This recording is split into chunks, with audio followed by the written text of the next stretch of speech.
I learned something early on as a kid. Don't be too much.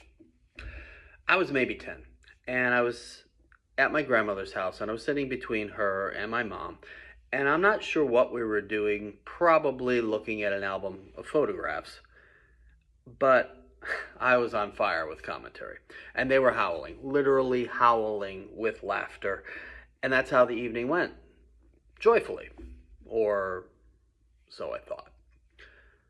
But on the drive home, my dad made it known he wasn't pleased with me. I was too something. I'm not sure what, but whatever it was, I was definitely that. And my dad ended his commentary on my performance for the evening with the words, "Children should be seen and not heard."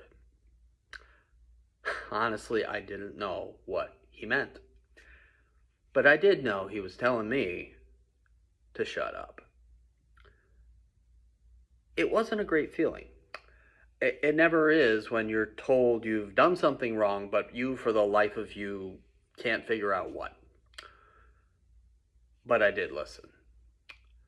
It was the first, well, not the first, it was one of many messages I would receive reminding me that I was to fulfill a grown-up's expectations, fit into their box.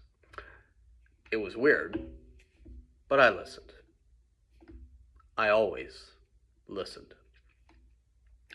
I matured quickly, learned for a lot of reasons how to fall in line or how to look like I was in line, even if I was getting away with something, which I often was.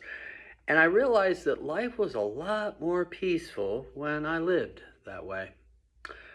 I didn't get admonished, yelled at, grounded. I perfectly fit, even when just pretending to fit the box folks made for me.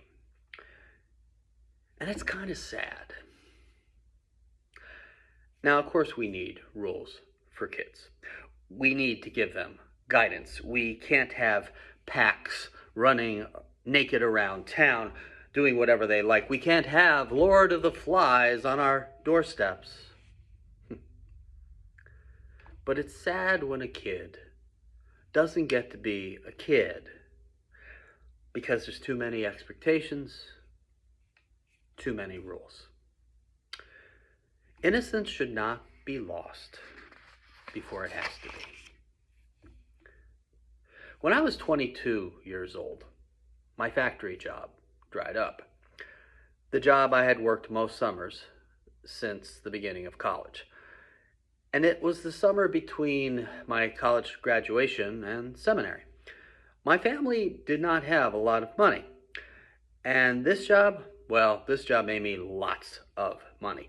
It was also the hottest, dirtiest, most disgusting job you could imagine. I worked side by side with people supporting whole families, making exactly what I made, and coming to understand how important education and a hand up could be. And armed with a highly intellectual college experience, including my experience around my faith, I came to the only job I could get that summer totally unprepared. Camp counselor. At the camp I had heard friends wax poetic about for years, but an experience I could not afford. But any money is better than no money. So that summer, I went. Staff training was great. My coworkers were great. I knew a whole bunch of them from Penn State. But then came the kids. Mini week, a 3-day overnight experience with kids basically entering anything from kindergarten to second grade. Kids away from home for the first time. Kids who were scared of how dark the woods in the evening could be. Kids who either lacked bladder control or who were too frightened to walk to the bathhouse at night to pee. And I was completely, totally out of my element. I had been an adult since I was like 14 years old. I was in no way prepared for 4 to 6 year old humanoids. Humanoids who felt everything and felt everything around them and felt it with an intensity that I could not understand. I went from being a young adult, used to being around adults, to the caretaker of 6 munchkins. And I had no idea what to do. So I was hard on them. Oh, on the surface I was kind, but I barked orders, I got them in line, I got them from point A to point B on time, every time, usually before any other cabin. And if they hated me, well, it was deserved. I was the worst camp counselor ever. I took the messages of my youth and I made those kids live by those messages.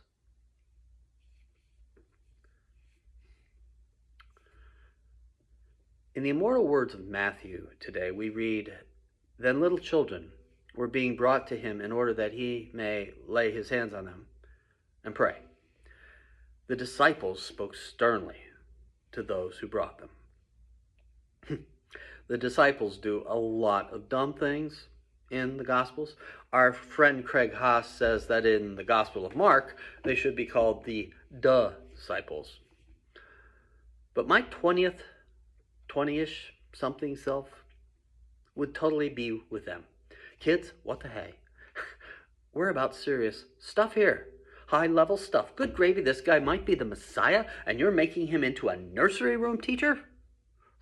You can just hear him. This faith stuff is on the highest level. This is for grown-ups. And then Jesus explodes it all for them. "Let the little children come to me, and do not stop them. For it is to such as these that the kingdom of heaven belongs." And he laid his hands on all of them and went on his way. Mystery revealed in a mic drop. You think you're so smart. You're idiots. Me and the disciples. Idiots. But we had our reasons. The disciples, well, the first, the best, the brightest Jewish kids, they got asked by the rabbi, never the other way around. They got asked by the rabbi to become students of the rabbi.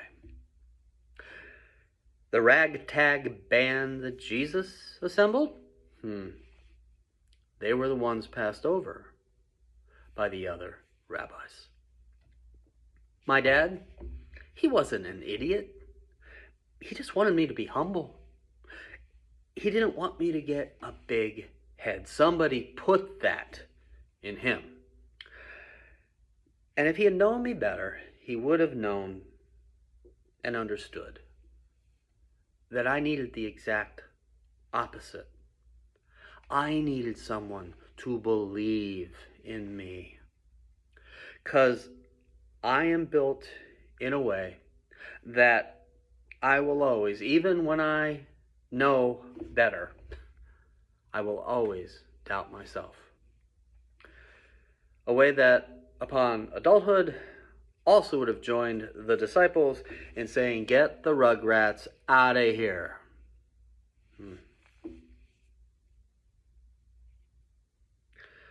The truth is, in one way or another, life beats the child out of most of us. And you've heard me say it before. God needs grown-ups. God needs adults. But the truth is always held in paradox. Lose your life and you will find it? That doesn't make any rational sense, but boy, it's true. Like, look at these children. Look at how you once were. It is to such as these that the kingdom of heaven belongs. Something you left behind in the task of growing up is something you need to find again to understand God.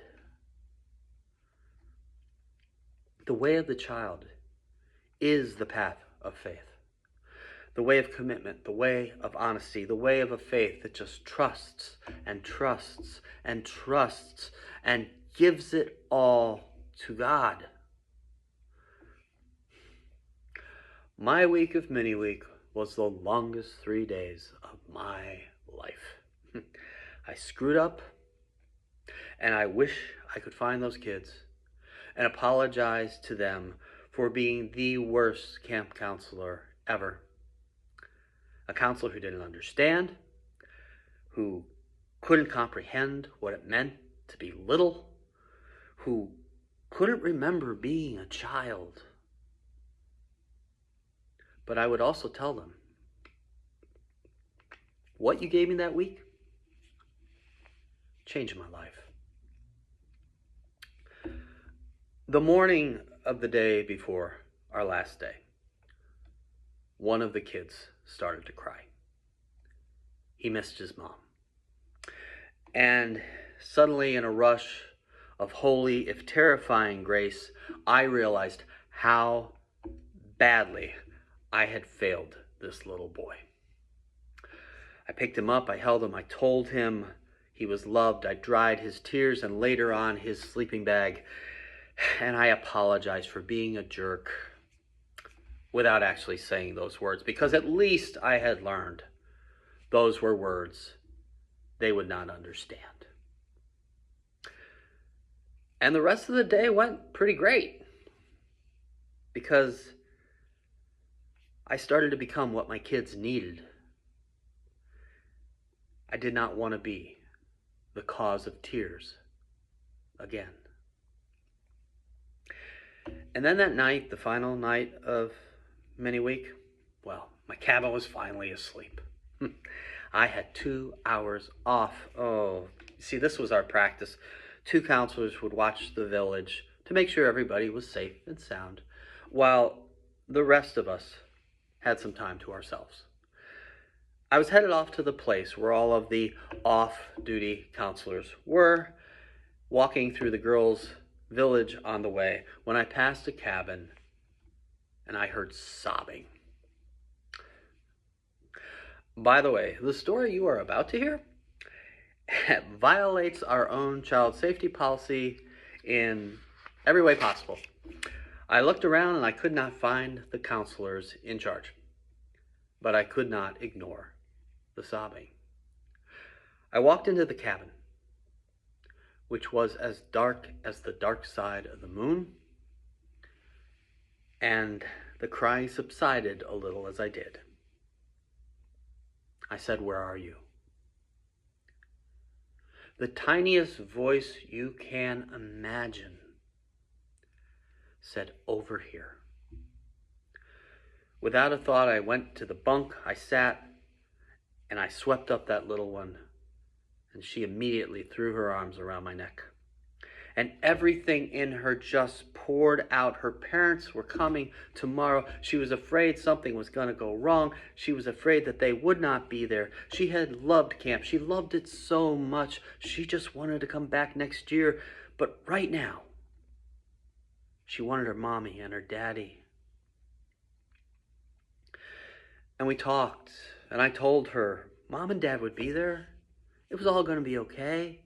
And that no matter what, God was watching her, and that we would be there for her too, that she was loved, and that she could go to sleep knowing love would protect her. And then I just held her. And 5 minutes later, she was asleep. My only memory of her is the feeling of tears on my neck and of what we said. It was that dark. I selfishly wish I knew her name or what she looked like, but it's better this way. I want to know because she and my cabin that week changed my life. I tucked her in, kissed her forehead, another violation, and left the cabin still in total darkness and started to run to the place where my friends were hanging out. And as I did, one of the true spiritual experiences of my life occurred. I became a child, one of the kids in my cabin, feeling the unlimited bounce in my step, the unending smile on my face, the unmitigated joy of feeling the God of creation within me and all around me. I became a child, and it changed my life. It changed my faith. It took me back to my roots and made me whole. Jesus needs grown-ups, our wisdom, our resolve. But what Jesus needs more is adult children. And sadly, it's a lesson I sometimes forget. But it might be the most important lesson of all.